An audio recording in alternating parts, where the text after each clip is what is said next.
Cricket जगतरू आसला एक बड़ खबर। बॉल को बोमा करी फिंगिले भारतीय बॉलर।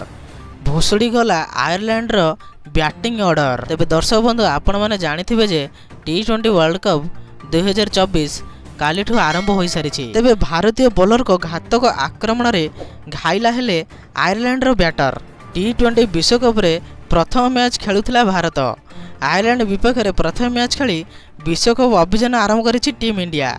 तेबे प्रथम मैच रे भारतीय बॉलर आक्रमण रूप देखाई।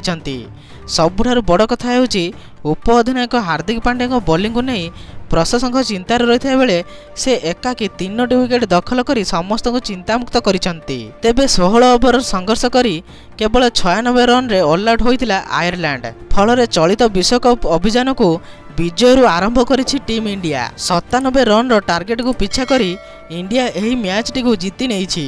यही मैच रे टॉस जीति प्रथमे बॉलिंग निष्पत्ति नहीं भारतीय अधिनायक रोहित शर्मा। आरंभरू भारतीय बॉलर आयरलैंड बैटर को चापरे रखिथिले। फल निर्धारित व्यवधान रे विकेट हराई चलीथिला दल पक्षरु ग्यारथ तिलेन सर्वाधिक 26 रन करथिले हैं से रन आउट होई पैविलियन फेरिथिले।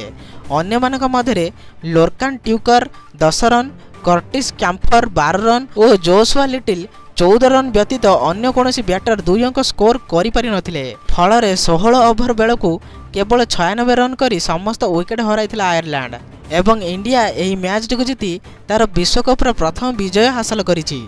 तो यही प्रकार वीडियो देखिया पई आपण माने एही चैनल को सब्सक्राइब कर दियंतु, कारण एही प्रकार वीडियो आपण माने एही चैनल देखिया पाइबे।